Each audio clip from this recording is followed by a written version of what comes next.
Arizona Cardinals. Red Sea, rise up. Los Angeles Rams. Let's go, Ramley. Seattle Seahawks. Let's go, 12, get loud. San Francisco 49ers. Home of the faithful.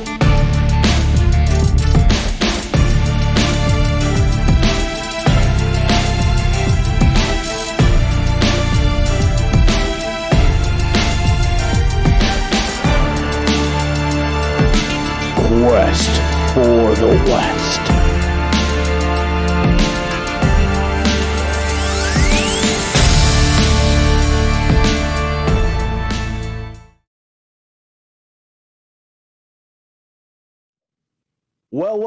Well, folks. I bet you weren't expecting one of these. Quest for the West, except the West has been essentially wrapped up, and the Rams have come away with the crown, I guess, in theory, but I mean, it must not feel like too much of an NFC West victory for them. They lose to us in overtime. Evan, you guys dropped a game to Seattle to kind of give it to them. But all three of our teams are going to the playoffs, and we do actually have a Rams correspondent here today for Quest for the West. Let's bring him up. No, you're not the correspondent. I am the correspondent because the 49ers took over SoFi, and now I take over the Rams box. This guy. We own the Rams in every way now. We do. We're also the 1 in 45-1 in Sean McVay's second half collapses, but hey, it's fine. It's fine. Evan, let's focus on your Cardinals first and foremost, man. Your Cardinals first and foremost.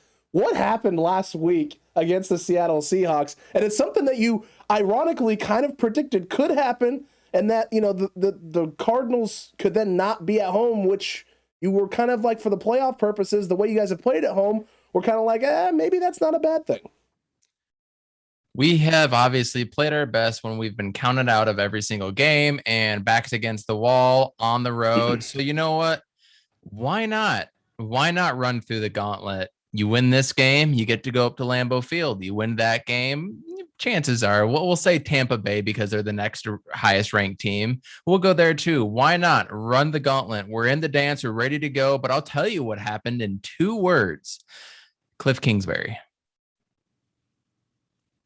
I got nothing else to say. I've said it on this podcast week in and week out about my misnomers, or his misnomers, and his 24 and 56 record now, whatever the hell it is at the end of seasons. And he just doesn't know how to close seasons.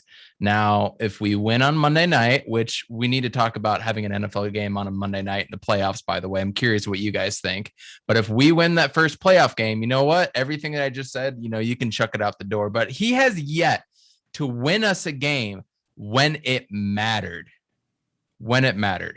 So there you go. I got nothing else left to say, man. They just crapped the bed. It really is unfortunate, Ben. It truly is, because I was looking at that game and the way it was going, and early Seattle got out to lead, but you guys kind of came back, and I was like, okay, I think they've kind of settled in now. They're going to take control of that game, and I stopped paying attention to what was going on. When you guys tied the game at 17-17, we went up and got almost a pick 6, and it was 24-17. At that point, Cardinal Nation is riding high. We're like, oh my God, is this about to happen? But my very next thought was, do I want to host a playoff game? Before we even kicked it back up, that was my first thought. How awful is that as a Cardinals fan to think that after you go up 24-17, a chance to win your division, you're like, wait, I don't know if I want a playoff game at home. How horrible is that? It's bad, but this is what you've been kind of saying the last few weeks. It feels like the Cardinals haven't been playing that well at home. So, you were the one who kind of put the thought process out there in the Nugget. You guys have played better on the road recently. It seems like that is something that you guys are comfortable doing, almost like putting your own backs against the wall intentionally, sort of thing, and that helping you spur performances. Listen, I'm not going to knock it, because Jimmy Garoppolo, for whatever reason, when his back against the wall, seems to perform at an extremely high level, and I think you would agree with that as well. But listen, you are the Rams correspondent, so how are you feeling about the Rams loss and subsequent NFC West victory? I'm feeling delightful about the Rams loss, actually. I don't think the Rams are feeling very great about it, but I mean, the 49ers went in there and absolutely took over the stadium. So you guys, Matthew Stafford talking about it felt like, he couldn't hear himself. He couldn't hear the calls. That's never a good sign when you're playing at home. Funny to hear that. Right? I mean, it's crazy. It's an anomaly. The 49ers faithful has been traveling pretty well, and Dallas is already worried about it. As far as the Rams go, to be honest, the first half of that game, the Rams were absolutely outplaying the 49ers physically. They were more dominant. They were handling them, and they were coming up and being aggressive. That kind of Rams team is scary for anyone. But what they showed was that they couldn't keep it up for 4 quarters. They could do it for a half. They could play inspired, but eventually they could get bullied. I don't know if Arizona can be that bully. Arizona is a different type of team. They play a different type of way. Would Cliff Kingsbury be willing, to run the ball over and over and over? I don't think he will. That's why I kind of question, if the Rams-Cardinals thing is actually in the Cardinals' favor only for that reason. Well, and Cliff Kingsbury. Because when it comes down to it, Sean McVay, even though he does, make mistakes, when they're winning at halftime, they usually win. So getting up early is usually a good sign for them. Can Arizona come back and can Arizona beat them? I think they can, but I think this incarnation of the Rams team is going to be a little bit different because they're playing a little bit more physical, bringing extra offensive linemen on the field. Do you think, Evan, that the Cardinals have the defensive line to be able to hold up and stop that run game? Because I think if they do, they can stop the Los Angeles Rams. Hey, JJ Watt's coming back. There you go. So you never, is he going to be the JJ Watt that we know? No, probably not. Is he going to be in a snap count? Probably about 35-ish out of 60 to 70-ish plays. So maybe about 40 to 50% of the time he'll be on there. They're saying that he's going to, since he's better in the run defense right now, or maybe that's better for his shoulder, considering he won't have to do swim moves to get around the edge. I'm not sure how that factors in, but he's going to play the first and second down series. So, stuff the run a little bit, get another edge rusher out there. Maybe we can stop the run and do something. As far as our running game is concerned, what you were bringing up, Ant, it looks like James Conner has the same injury that Chase Edmonds just got in Dallas, which is a rib injury. So both running backs, if they play, won't be healthy. They're gonna have some sort of rib injury right in the midsection, like where you get tackled and stuff. As a running back, I question being able to do that. Now, I'm hoping Rondale Moore is back. So if you can get a semi-decent performance out of Eno Benjamin, you have Kyler Murray, one of the best running quarterbacks. You can do bubble screens. There's things you can do, but you can't do all those things for 30 plays, which is what I want to see out of the run game. I want to see a minimum of 30 rushing attempts. So if these guys play, they're gonna have to gut it out. But last time we played that defensive line, the Rams D line, that is, we just got abused and manhandled, and we really couldn't do a lot of things on that Monday Night Football game. So if we win, it's going to be because we can rush the ball, much like what you guys do. But you guys run a zone running scheme that has always given us problems. You give a lot of people's problems. Shanahan is great at designing those types of plays. I have really yet to see that out of the Cliff Kingsbury offense on a consistent basis. I mean, right. We talked about week 2 or 3, whenever we played you guys, whenever we got Kenyon Drake 2 years ago on that Halloween night game, he was a spark plug. And so we've seen these things from him before, but never from Cliff Kingsbury, never on a consistent basis. So it is his first playoff game. It's Kyler Murray's first playoff game. Maybe they have nothing to lose right now and we see a completely different team, or we see exactly what we've been seeing. Question though, the last time you guys played the Rams, that O-line wasn't completely healthy. You guys had some holes and some guys out, correct? Oh, correct. Okay, we had three starters out. This last game was the first time in, I think, maybe all season. Week 1. Since week 1 that you've had your entire starting O-line. And I know there was some up and down play, and I saw some Cardinals fans a little upset about how the O-line looked, but for the most part, it's our first time back. It's their first time basically getting game snaps and reps together since week 1 of the season. Could that bode a little bit more in your guys' favor heading into this matchup? Man, we gave up 5 sacks. And for the record, Kyler Murray, Joe Burrow has had the most sacks against him at 51. Kyler Murray had 26. Joe Burrow had something like 340 yards against him for the sack yardage losses. in those 51. Kyler Murray had like 275 in half as many. And he was almost, so like 5 more sacks, he'd have been right there. So Kyler Murray leads the league in yards per sack average at like 9 point something. So I don't trust this. I mean, I don't trust this team. I don't trust the quarterback. I don't trust the offensive line. I damn sure don't trust Cliff Kingsbury. But when I started picking the team, us to win, we started losing. So maybe me doubting them the whole time will, do some sort of reverse psychology and bullying them into a win. But you give up 5 sacks in a game where you could win the division, not even to make the playoffs, win the division. It doesn't bode well for Aaron Donald and company. Von Miller, who actually looked fairly decent against you guys in spurts, right? Yeah. Yeah, there might have been communication issues, but come on, man. We're talking about guys that have been on offensive lines for 6, 7, 8 years now. Like, you can't be having that kind of problem. You guys are professionals. Figure it the hell out. Another question is, what is the status of DeAndre Hopkins? There is a correspondent for KTAR Sports 620. His name is John Gambadoro, Gambo. Some people might know him for his outtakes in the last 17 years. He has been really dialed in with the Arizona Cardinals and the Phoenix Suns. And years ago, when Amari Stoudemire was going to make a comeback, this is like 2005, 2006, he was spot on with that and said, he didn't look right after that one game. He's probably going to go back on IR. And sure enough, it happened. He's the first one that reported JJ Watt that's probably going to come back.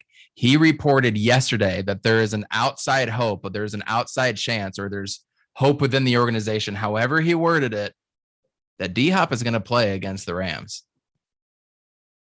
He was in crutches for the past 2 weeks. I mean, yeah, guys wear boots and stuff just as precautionary purposes, right? So maybe they're throwing people off. I don't know. But when that tweet went out, everyone's eyes went, what? You know what I mean? So there's outside hope that he's going to play. But you look at the eye test with him gingerly walking on the sidelines next to nobody in crutches. It just didn't look good. Yeah, I mean, it doesn't look good, but we'll see what happens. As 49ers fans, what I can tell you is when someone says outside chance of playing, probably not playing, based on if this was Kyle Shanahan logic. If Kyle Shanahan says outside chance, it's just he's out. He's out. He's not playing. That's usually how that works. But look, you brought it up and mentioned it. Let's talk about this. But before we talk about Niners, Cowboys possibilities here and potentialities. Oh, I have so many questions for you guys, by the way. I'm excited for that game. I'm excited to get to it as well. Wait, you asked me? I'm a Rams guy. You're a Rams guy, but still, regardless of that, you have that Niners jersey on. I don't know what that's supposed to mean. Look, you know what it means. I know what it means. The 49ers, not the 49ers, but the Monday night game, the Super Wild Card weekend, Evan. Super Wild Card weekend. You got Saturday games. You got Sunday games. You got a lone Monday game. And then those Monday teams are going to have to turn around on a short week and play Sunday in the next round of the playoffs. And let's start with you first on this. What are you thinking about this? And we'll get to Evan after this. What are you thinking about this? Because you and I talked about this a little bit on the podcast leading up to essentially this last Sunday's game. And we said, whoever ends up getting that Monday slot, that's kind of a little bit of a disadvantage. It sure does seem like a disadvantage. The only thing that I think they could do to make it a kind of competitive, is to have the guys that play on Sunday play on Saturday the next week, right? You can kind of negotiate it that way, but I don't like the Monday night game. I think it does put somebody at a disadvantage of playing that night. You don't get to prepare. Everyone else gets to watch that game. So if you're everyone else is going to kind of know what the seeding is minus that. You can watch that game and get a good idea of who you're going to play, and then. Then the Rams or Cardinals, whoever wins that game, has to turn around and then prepare for whoever it is. Now, they'll know to a point, right? If the 49ers win and beat the Cowboys, then they know that they're not going to be going to Lambeau Field minus a Eagles over Tampa, which is probably not going to happen. Never say never. Yeah, that's true. Maybe Tom Terrific isn't so terrific. The curse of AB, haunts them all. We'll see. But yeah, I think it does put up a competitive disadvantage. I'm curious to see how the NFL ends up scheduling it out. But when I heard it, it just didn't make a lot of sense. It just seems like those two teams are going to be at more of a disadvantage than any other team in the playoffs. I kind of look at it as a good thing for this game, just for the Cardinals, considering we have so many injuries. I will take the extra day of rest. if we win, whoever wins going into the next game, if any of them are scheduled on Saturday, you have to go away from it. That is just not the way to do it. So you're doing this knowing that one of these teams is going to play on Sunday. And it's such a disadvantage at that point. That's an extra less day of rest, and everybody else gets an extra day going into play you. It doesn't make sense. I get it from a financial standpoint. NFL is king, parity is king, and you want an extra day with eyes on your product, as opposed to, I know that they kind of schedule the Sunday games, the 3 games in a row, just a little bit on the staggered side. So like, I get it. Monday Night Football is the biggest, money making machine.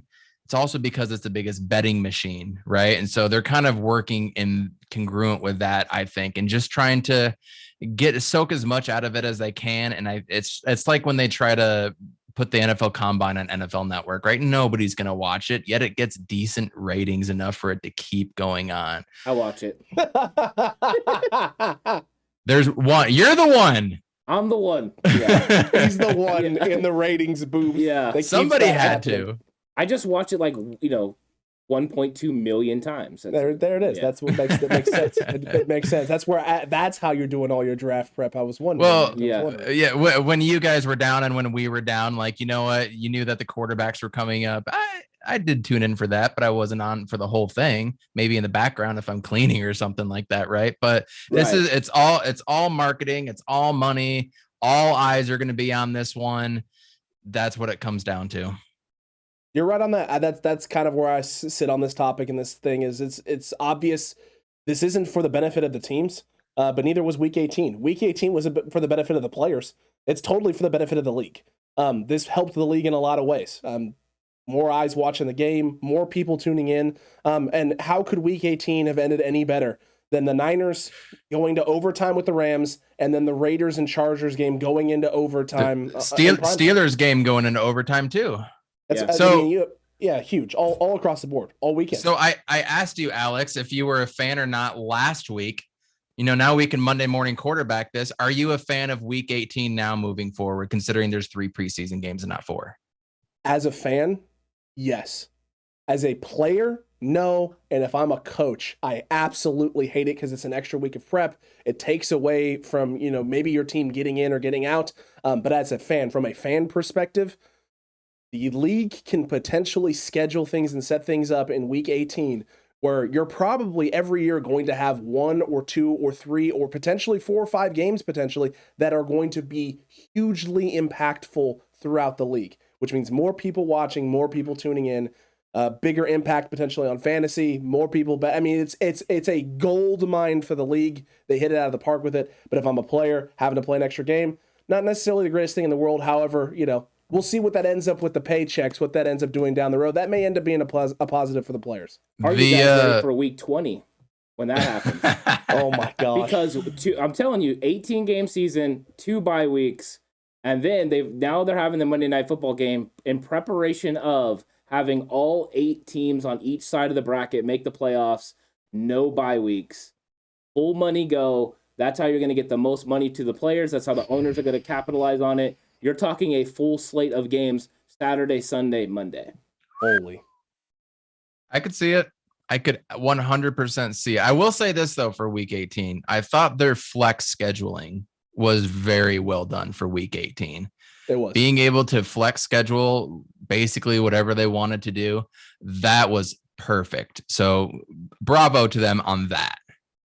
Absolutely. Yeah, and the fact that they got lucky and had 5 games that had playoff implications, and then they threw most of those from afternoon, to the night. It did a good job of keeping everyone's eyes and attention on the game at the time. I thought that was well done. And the way the NFL is shaking out right now, it's that won't change. They will get lucky every year and have at least 3 or 4 games. The salary cap makes the parity, so when you have parity, you're going to have, close teams close by and matchups.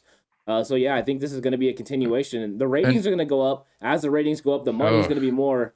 And I think the rosters are going to get bigger. That's true too. I didn't even see the ratings. I'm curious to see that. And don't forget the athletes that are coming out of college right now. This is college basketball as well, too. I mean, you see in the basketball game, guys that are drafted in the second round are making impact immediately. The type of athlete just coming out of college to the game now is so much farther superior than what we got even 10 to 15 years ago. So it just rounds out all the rosters. It makes, 1 through 53 absolutely crucial.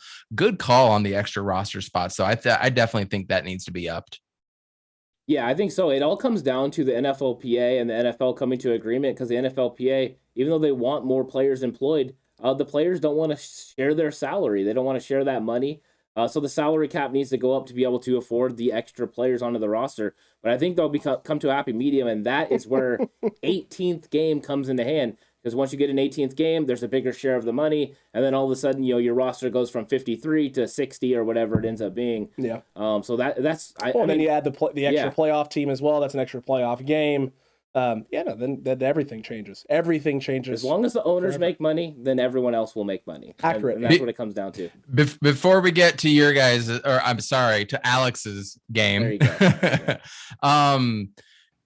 Do you guys think the Cardinals have a chance with everything that you've heard from me, what you've seen? Do you guys think that we have any type of chance to come back? Yeah, also, Marco Wilson, our number 2 DB, he's coming back. He's going to be playing. So we'll have 2 of our starters from out of the 4 for the start of the year. He'll come back, and he worked OBJ when we played Cleveland, and he almost got 2 or 3 picks against OBJ on that Monday Night Football game, and he's only a rookie. So I have high hopes on the defensive back front. Do you guys, anything that you're seeing that to give me a little bit of hope or anything, or do you think it's going to just be a steamroll job by the Rams and Sean McVay and company? I don't think steamroll. I don't think steamroll. I think you've played each other twice this year. You got one over on them. They got one over on you. And now the chips are down and all the marbles are on the table. I think you guys have one thing going for you, right? And that is the fact that Sean McVay, the chink in the armor is bigger now than it's ever has been. Because something that Sean McVay that has never happened to Sean McVay just happened. And when something happens to you that's never happened before, there's a few ways that you respond. You either bounce back in a big way, or that thing starts to seep cracks into other areas as a coach and just as a person when something like that happens. And it's a short turnaround. He's got to have a quick memory, and Sean McVay is a smart guy, and I'm sure he's going to come together with a huge game plan. But you guys have a lot of talent, and getting J.J. Watt back does impact a lot of things on the front.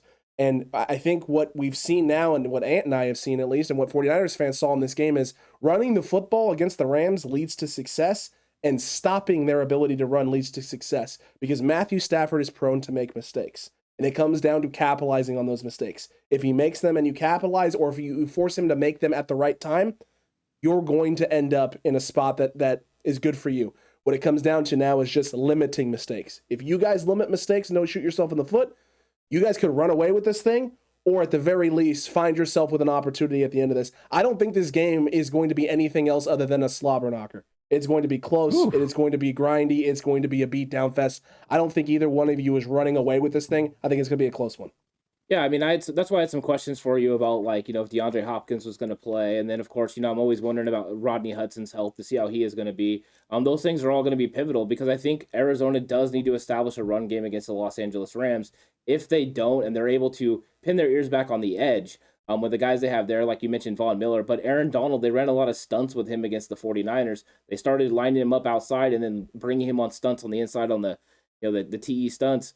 I think those are kind of dangerous. So it's going to come down to, can Arizona establish enough of a run game? It doesn't have to be a great run game, but it has to be at least consistent enough to make the Rams believe in it. And the reason I was asking about Hopkins is because if Hopkins is playing, Jalen Ramsey will cover him, which means you're going to have other options, other places, because the Rams don't have a great secondary. I know they have Rapp, and he's good, but you can confuse him. You can move him around, especially if Rondale Moore was playing. He'll go with him.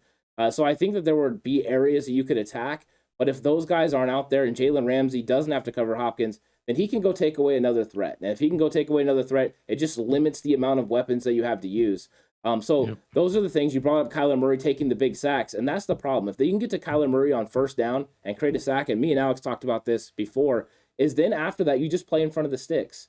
You literally just limit, you tackle underneath, and so those are the areas that I'm worried about with Arizona. But I think they're going to stay in. I think this game will come down, to a couple of plays that are pivotal. I think Arizona does have a chance to win, and I think the Rams are going to have a good chance to win if they play the physical nature that they played in the first half against the 49ers.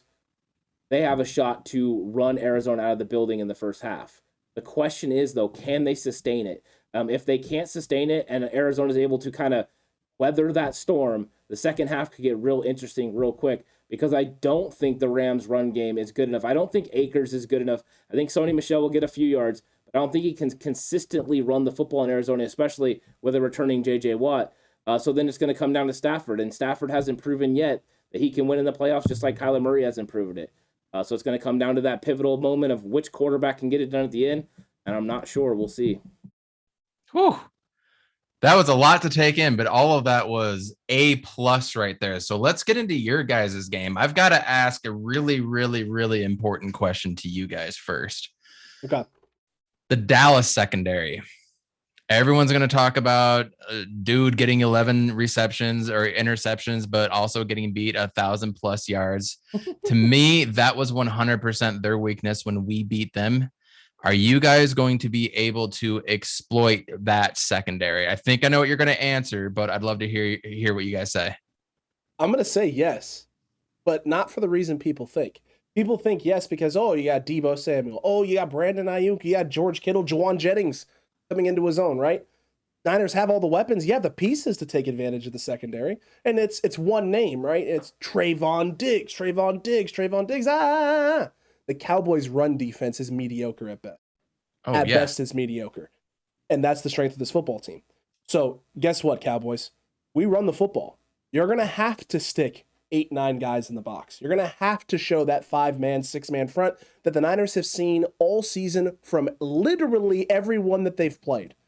They have been preparing for this. They've been seeing this all season long. You're going to have to do something that you haven't done all season. You're going to have to make Micah Parsons be a guy who plays down at the line of scrimmage consistently all game long, and we're either going to run away from him or he's going to be running, hopefully, directly at Trent Williams' large behind. Have fun with that, my guy, because he goes against Nick Bosa every week. He's going to be ready for your speed and everything you bring to the table. So I think for the Niners, you run the football, you establish that, you get them all up in the box, and then you put Trayvon Diggs in situations where, hey, you're going to have to be aggressive and come downhill, and those double moves and things of that nature are going to open things up. But also, it's going to leave less guys in that secondary. They're going to have to get after Jimmy quick. And what has Jimmy shown? When Jimmy can get the ball out quick on time and rhythm, when Kyle Shanahan is scheming it up, you got a lot of positive things. Let's also not forget that Robert Quinn is the defensive coordinator for that Atlanta Falcons team, or for the Dallas Cowboys team. He was the head coach of the Atlanta Falcons. Dan Quinn. And Kyle Shanahan spent a lot of time under him. He knows that scheme. He knows what he likes to do. He's going to be very prepared for what Dan Quinn's going to be doing. I was like, oh, shoot, Robert Quinn's going to be pass rushing for the Cowboys? Dan Quinn, my apologies. That would have been big. Both of you. But yeah, I think that there's going to be a void that, you're right, the run game is going to be big because it's going to create a void in the middle of the field where Jimmy Garoppolo likes to live. Trayvon Diggs, consistently gets beat. I mean, that's something that happens. But ultimately, we saw the Eagles take advantage of the void underneath early in the AJ game. Green beat him on a little double move, like down the field for 60 yards. Come on now. Yeah, Trayvon Diggs is going to get beat. I mean, that's just a matter of it. But I think the 49ers are going to attack them make tackles underneath, and just count on their playmakers to run after the catch. I think it's not going to be anything different than what they do every single week, establish the run. And I like the Micah Parsons coming to the line of scrimmage. Please do. I want to put Tom Compton and Trent Williams blocking him in run blocking situations. George Kittle and Kyle Juszczyk coming back and kicking him out. And wham, that sounds great for me because I don't think Micah Parsons, as good as he is, can hold up for fourth quarter against that kind of beating. He's not somebody that's built to set the edge. This isn't J.J. Watt. This isn't Von Miller. This is a guy that's a rookie. And I think they're going to get after him. They're going to run the ball. And I think Dallas is going to get a taste of their own medicine from the 90s. It's not exactly Emmitt Smith, but Elijah Mitchell is about to get a lot of carries and really just pound the rock on him. I completely agree. I don't see a scenario where you guys lose. And I think you guys are the most dangerous team going into the playoffs right now. I'd say more dangerous than the Packers for sure. So you guys have played, I hate when you open up other tabs and then other stuff starts playing in your ear. You guys have been playing playoff football for the past 6, 7, 8 weeks. You guys have been playing for your lives, and there's really something to be said about that, as opposed to the Cowboys putting a 50 spot on the Redskins, losing at home to Arizona, and then going on the road and playing. It doesn't even matter who they played last week. They have the easiest division to play in. We have the hardest division to play in. And that itself is going to show up on Sunday. So, and then another question, this isn't as important. It's important to me because, forks up Arizona State. What did I tell you about Brandon Ayuk starting slow and ending fast? The first, 6 or 7 games, he didn't even get to 100 yards receiving in 7 games combined. And then all of a sudden he ended up with 5 touchdowns and we'll say 726 receiving yards after that 6th game. What did you see out of my favorite player? You guys got Brandon Ayuk after you guys played the Colts, I guess.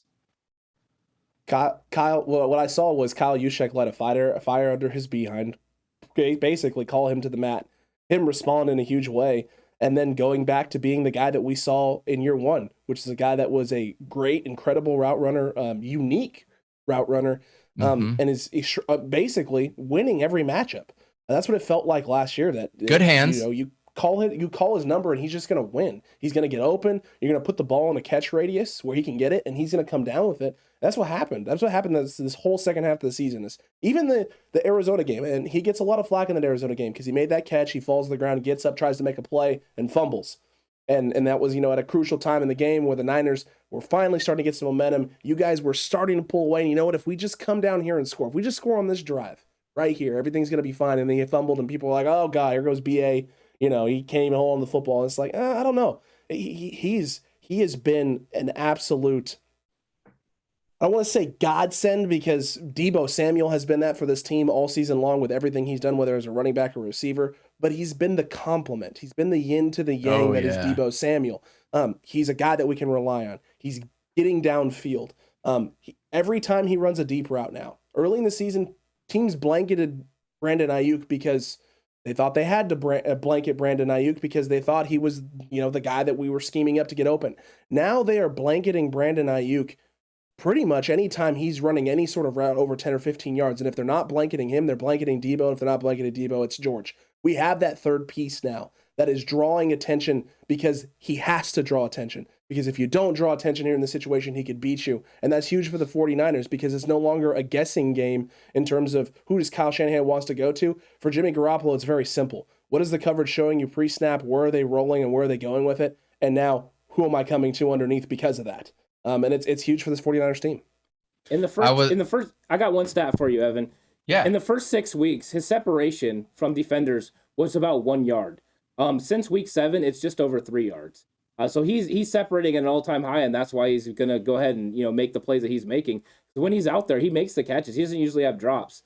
But that's been the big part. It seemed like all of a sudden he flipped a switch, and he went from struggling to get in and out of his breaks to all of a sudden being that guy. And ever since then, he has been one of those guys, and his numbers are very close to last season. The first bowl game we played, I think it was Fresno State, if I'm not mistaken. That's when Fresno State had the one wide receiver who we drafted, and I can't remember who it is now, that just killed everybody. Fresno State won that game, but that was Brandon Ayuk's coming out party. Comes in his senior year because he was a JUCO transfer. Comes in his senior year, does nothing the first few weeks, and then towards the end of the season, lit everybody up. And our biggest game of the year, he set out that bowl game, which I totally understood going into the draft. But the next big game was an upset win over Oregon, which would have put Oregon in the college football playoff. And he just tore up that game. So the two biggest games of his ASU career, he came out, and I want to say he did over 120 yards and 2 TDs in each game. He was a monster. Expect that this game. When the lights are on, when the biggest and brightest game is going on, he consistently showed up in a big way. Then the next question I got for you, well, more of an observation, really. I was on ASAP Sports Network last night where we were going through all the playoff matchups. Everybody agreed this was the best matchup of the first round. I agree too. I think you guys are going to win handily, but I think it's going to be a very entertaining game from a fan standpoint, probably from a 49ers standpoint. But there's a Cowboys fan on there, so that your guys' defensive line is not going to be able to handle the Cowboys offensive line. And I interrupted right there and I said, listen, that is by far the best defensive line that we played all year. And we had to do it twice. Now, obviously we didn't play Tampa Bay and Big Vita Vea and those guys from a run standpoint, right? You can make that argument, but from what I saw, you guys were by far the most physical and fast defensive line. Do you agree with that guy's assessment on Cowboys O-line? No, not even a little bit. Does he realize his O-line's not even healthy? Yeah.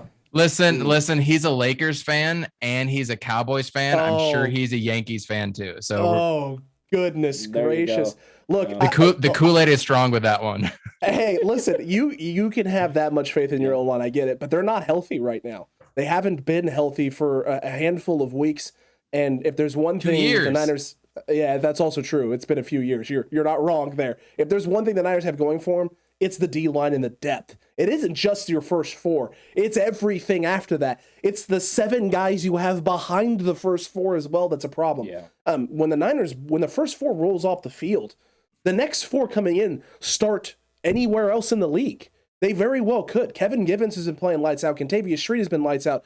Jordan Willis has shown that when you get him out of the New York Jets organization and with a defensive line coach who knows what he's doing, that he can be a problem. They made the move for Charles Omenihu, and he has been lights out when he's on the field. Samson Ebukam has slowly been coming into his own all season. And Eric Armstead, since they moved him on the interior, the Eric Armstead-DJ Jones tandem is just nightmarish for teams. Someone's getting double teamed and the other person is eating is what it looks like is happening now pretty much every week since they moved them on the interior.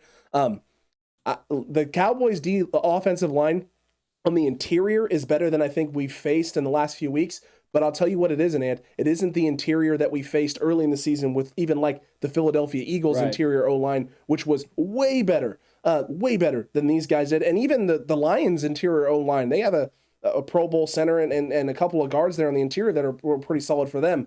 I'm not worried about the Dallas O-line, but I don't think that the Dallas O-line is something that we can't handle. I think the big change, too, was the fact that Eric Armstead, when he went inside, it was a different style of play that these offensive lines were playing against the 49ers. They were basically double teaming at the point of attack, pushing the guy into the linebackers. Since DJ Jones and Eric Armstead, have been playing in tandem, they've won with penetration. They've been splitting double teams. They haven't been taking those double teams on, but fighting through them and getting upfield. DJ Jones and Armstead consistently win. There hasn't been an offensive line that has been able to stop them consistently, and that's why they've been one of the best run defenses in the league. So I absolutely have no doubt that they're going to be able to handle this, Dallas offensive line. I think that last year I called Eric Armstead having 2 sacks against the Dallas Cowboys from him playing interior. I have no doubt that he's going to cause the same amount of problems. And if you're going to worry about Nick Bosa, that means you're not worried about Eric Armstead. And that is a problem for you. And I think he's going to show up in a big way. So we'll see. It's like pick your poison with these guys. And the way, like Alex said, with the depth, the waves keep coming. So, the second series of the game against the Rams, we had our second unit in, and they were still putting the same amount of pressure on that the first team was. I admit I have not been watching as many podcasts or listening in the past, 6 to 8 weeks as I'd like to. But man, it seems like you guys specifically, you two have been on just the train ride up and a roller coaster of a lifetime with this team, up and down. It was awful to start. Then it got good. And then you'd lose again. And it's put in Trey Lance and all the fan overreactions. But you are in the dance too. Finish this sentence. The Dallas Cowboys will beat the San Francisco 49ers if. Ant, let's start with you. If the 49ers can't establish the run. If they can't establish the run game, if Dallas is able to stop this 49ers run game, the Dallas Cowboys will 100% win the game. I like it. Alex? Dallas Cowboys will win the football game. You can't say the same thing, though. Okay. I'm going to go if the 49ers basically have penalties. So the 49ers shoot themselves in the foot, I guess is the way we'll go with it. So if the 49ers shoot themselves in the foot, penalties, turnovers. You're getting DPIs, that's not good for you. You're getting silly stuff like Dre Greenlaw did last week with some face masks. Basically, when the play is over, you're going to hurt yourself. You're going to put yourself in a bad situation. The 49ers can't extend drives and give extra opportunities to the Cowboys. If they do that for them, then you're making their life easier because everything about this matchup screams life is difficult for Dallas. You're going to run the football. That's difficult for Dallas. You're going to be able to control the time of possession. That's difficult for Dallas. They're not going to get a lot of possessions offensively because you have the ball and they're extending drives. That's a problem for Dallas. That's their strength. Their strength is the offense, being able to put up points, those types of things. So life should be difficult for Dallas. Don't make it easier for them if you're the Niners. Avoid silly mistakes, avoid extending drives for them, and avoid giving them second possessions. And correct me if I'm wrong. A couple of my keys for you guys, just, I don't watch every single game of both teams. So correct me if I'm wrong. If they are able to knock Jimmy Garoppolo off his spot consistently, that's going to turn into to be a problem. And if they are able to establish the run, and I'm not talking about, 7, 8, 9 yard runs, if they're able to get 4 to 5 yard runs and create a couple holes, if Dallas can then work the play action, which is, in my opinion, when they're most explosive, that's when it's going to be a problem. Would you guys agree with that assessment, or am I just off base? I think you're right as far as Dallas's offense. If they can establish the run, the 49ers do not want to commit an 8th guy to the box. They want to stop it with 7, and so far they've been able to do that. Last week, the Rams went heavy offensive line with 2 extra offensive linemen, and the 49ers still stopped them with 7, and occasionally they brought a safety in for 8, but they don't want to commit that guy. They want to help those guys on the outside. That's the same thing they're going to want to do. They want to stop CeeDee Lamb and Amari Cooper from getting going. So they're going to want to keep, that second safety back. If they can establish the run and then ultimately the play action pass, Dallas could be dangerous against the 49ers. It's all predicated on that part of the game for sure. I think you're right, definitely. You're right on that. And another thing, too, with the play action is that allows you to move the pocket with Dak and use another weapon and a strength, and that's something the Niners have struggled with, is mobile quarterbacks. Well, this year? Not as much this year as in years past, but it's been a theme. It has been a theme of the 49ers. Is Dak, Kyler Murray, and Russell Wilson, moving with his legs? Heck no, he's not. Yeah. But we have seen Carson Wentz have some success. We have seen some semi-mobile quarterbacks have some success against the Niners. Carson Wentz is sneaky athletic. That's the correct term we use. I think he was before injury. I mean, even now, he looks like he's moving a lot slowly. But when he came into the league, he was. But the plays that he had against the 49ers was because they were playing against a guy they believed was completely stationary. Well, that is They're not going in with a game plan like that against Dak Prescott. That's also true. Yeah. You are correct. Frank Reich took advantage against the Niners in that game. The RPOs and the read option stuff that he was pulling up with Wentz and Wentz's fakes in those games were fantastic. But yeah, Dak, you're a little more aware of his athleticism and his mobility. I feel like I just kind of jacked your segment a little bit, just asking you guys all the questions here. No. There was no jacking the segment. It's perfect, man, because this is what we want, right? We want to have this conversation and really look at this and get, from an outside perspective, what you're thinking of the game. Hearing you talk about this game and feeling as confident as you do for the Niners makes me feel better. I've been wrong about a lot of things, though. Take that with a grain of salt, you guys. Well, I'll be honest. I said from the minute we knew it was Dallas that I wanted Dallas. This is something I wanted. I thought this was a good matchup for the 49ers. I mean, Dak gives me a little bit of concern because he can move the pocket, but out of the teams that were available, everyone's dangerous. It's just Dallas, to me, made the most sense for the 49ers to be able to attack. I think, if Dallas can hang in this game, then it gets you nervous a little bit.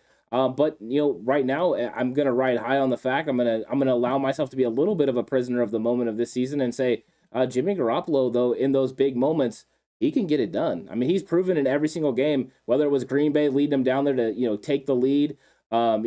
He's just done it consistently. Even Seattle, he put him in an opportunity to be able to win. I'm always feeling like at least we have a chance, and I haven't seen that from Dak. Until we do, then I'm gonna go ahead and ride with Jimmy Garoppolo and the 49ers.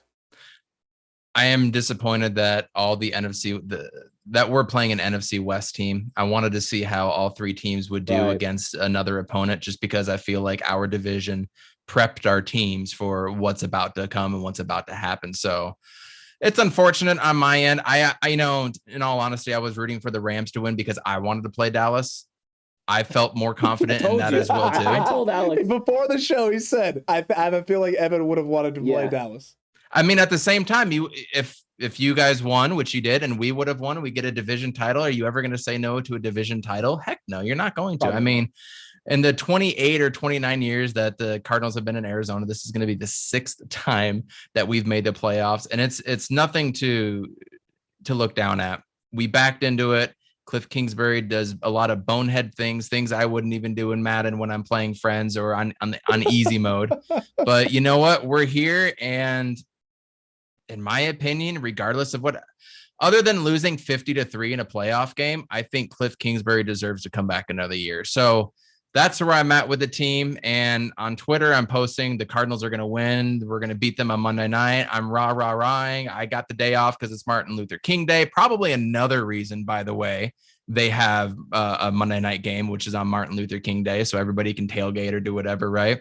I'm going to be smoking something awesome on the Traeger outside. And it's going to be a fun day because playoff football is better than no playoff football. And I don't know if you guys are college football fans or whose team you are. Obviously, I'm an Arizona State fan and, going 6 or 7 Florida State. So even getting 6 or 7 wins and making a low bowl game is still better than no bowl game, no matter what. So here we are, and I think it's going to be a really fun weekend from a fan's perspective. Oh, it's my favorite weekend. I mean, it really is. The wild card weekend is my favorite because it's going to be all over the place. There's going to be a ton of games to watch, and you just never know what's going to happen. Big leads go away in a hurry. Teams come out of nowhere, whether it was Andrew Luck coming back against Kansas City, Kansas City making big comebacks. There's always something going on, and it's always exciting. Bengals blowing it with penalties, back in the day. There's just so many cool things. And then you start getting into all the matchups that come after that, and it gets exciting. So I'm looking forward to it. I want the full gauntlet. Give me Cowboys. Give me Packers. Give me the Buccaneers in the NFC Championship. I want it all. Yep, I completely agree. Hey, real quick on the Bucs and the Eagles.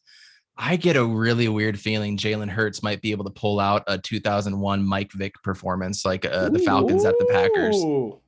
Hey, listen, because of all the craziness going on with the Bucs, right? All of the injuries, all of the guys out, questions about your running backs. Are they going to be healthy? Can they go? The AB drama, everything that they're dealing with, all the distractions there. I understand that feeling. I get it completely. He's dynamic as hell, man. Don't discount him. And look, they found something with the Eagles did find something late in the year with the run game, and Sirianni dialed in a little bit. The only question is it enough? Is it enough to take down Tom? Is it enough to take down that defense? A defense that is predicated on being able to stop Richard Sherman. He went on the IR a couple hours ago. He's done for the year. Wow. Yeah, he said he's going to be coaching, right? I think he said he's going to. Yeah, he retired and everything. He's done.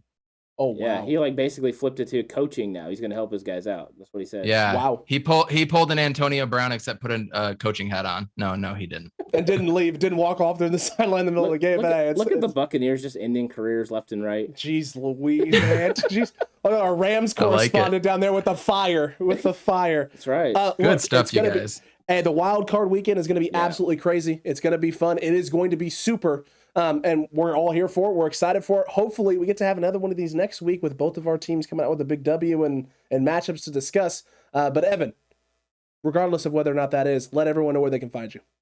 At He's on Fire Pod on Twitter, at Coach Evan B on Twitter, and you can find my podcast, He's on Fire Podcast. We are going to be doing a live stream for the game if anybody's interested. So Monday night, Rams, Cardinals, we're going to be doing a full live stream. The Suns are also playing at the same time if any of your fans are interested. So we're going to be kind of doing like the dual thing with 2 games going on with one podcast. So come check us out.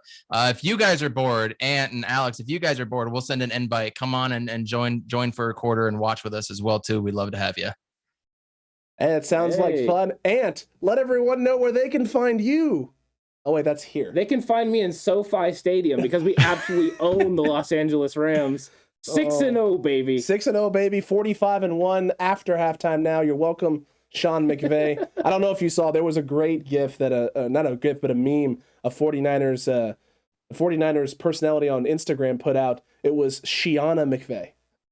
Shiana McVay, 49ers fan for life. Hey. She's got like 49ers gear on. It's Sean McVay's face. I wanted to bring this up. Sean McVay partying in the end zone in the second quarter up 17-0, right? Oh yeah. What happened? Massive collapse. I don't mean to bring up the Super Bowl thing with you when all you guys went over to the end zone, your defense took the picture and whatnot. And then remember the picture of the Giants and Odell Beckham Jr. and all them, they went on the boat and they all took the picture and they've been trash ever since, right?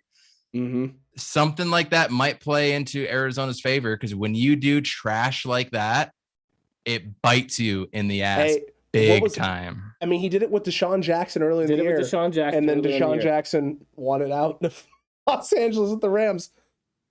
Who knows, man? This is Sean McVay's thing, though. I've seen him do this a handful of times this year, and it drives me up a wall every time he does it. So I'm glad he got some comeuppance. When has talking shit really ever worked out in your favor if you're not Michael Jordan or Tom Brady. Just don't do it. Did you hear the Rams were saying to George Kittle, get him a body bag and all that stuff? Because Kittle said it was going to be a body bag kind of game, but he meant for both sides. Like both guys were, trying to take him out. So they were up 17-0 yelling at him, get him a body bag. And so he said, I can't wait to see those guys again. Hey, stay classy, LA. I mean, I don't know if you guys are NBA fans and you saw the Suns and the Lakers this past series when LeBron was going like this and everybody on the bench was going crazy and they were mocking the Suns and then they didn't win another game. So just don't do it in sports. Hey, nothing better than the king getting some comeuppance every now and again. Man. He's dominated the league for some time. It's time for him to pass the torch to somebody him and else. all the other superstars they put on his team. That's also true. There's a lot of superstars there. That's another That's a good talk for my podcast. We'll bring you guys on. That is a good talk for another podcast. Evan, always glad having you on, and glad that you took over for the Bramley, I guess. And Cutback crew, we hope you enjoyed this. We'll see you on hopefully another one.